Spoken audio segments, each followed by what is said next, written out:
نحمده ونصلي على رسوله الكريم اما بعد فاعوذ بالله من الشيطان الرجيم بسم الله الرحمن الرحيم رب اشرح لي صدري ويسر لي امري واحلل عقدة من لساني يفقهوا قولي آمین ثم آمین۔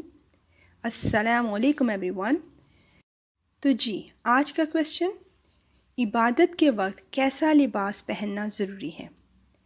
اور اس کا آنسر ہمیں ملتا ہے سورہ اعراف کی آیت 31 میں۔ تو بسم اللہ کرتے ہیں اس کی ٹرانسلیشن کے ساتھ۔ اے آدم کے بیٹوں اور بیٹیوں، جب کبھی مسجد میں آؤ تو اپنی خوشنمائی کا سامان یعنی لباس جسم پر لے کر آؤ، اور کھاؤ اور پیو اور فضول خرچی مت کرو۔ یاد رکھو کہ اللہ فضول خرچ لوگوں کو پسند نہیں کرتا۔ بے شک یہاں زینت سے مراد مکمل اور صاف ستھرا لباس ہے۔ خدا کی عبادت میں کھڑے ہونے کے لیے صرف اتنا ہی کافی نہیں ہے کہ آدمی محض اپنا سطر چھپا لے، بلکہ اس کے ساتھ یہ بھی ضروری ہے کہ وہ اپنا پورا لباس پہنے جس میں اس کا جسم بھی چھپ جائے اور پاکیزہ بھی ہو۔ یہ حکم اس غلط رویے کی نفی کے لیے ہے جس پر جہالت میں ڈوبے لوگ اپنی عبادات میں عمل کرتے رہتے تھے اور آج تک کر رہے ہیں۔ وہ سمجھتے ہیں کہ برہنہ یا نیم برہنہ ہو کر اور اپنی شکلوں کو بگاڑ کر خدا کی عبادت کرنی چاہیے۔ اس کے برعکس خدا کہتا ہے کہ پاکیزہ اور مکمل لباس پہن کر ایسی عبادت کرنی چاہیے جس کے اندر بے شرمی اور بے حیائی کا شائبہ تک نہ ہو۔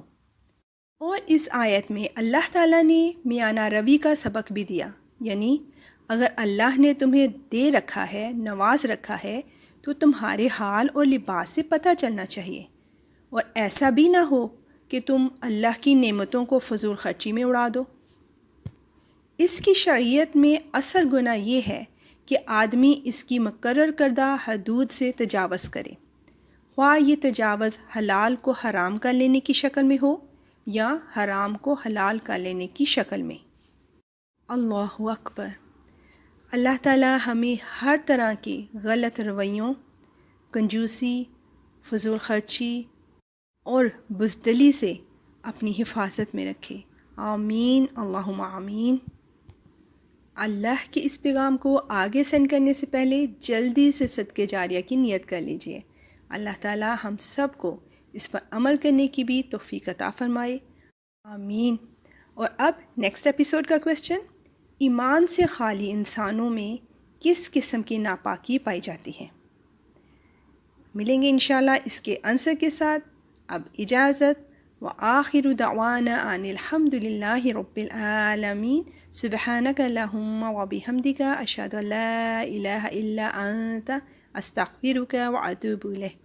السلام علیکم ورحمۃ اللہ وبرکاتہ۔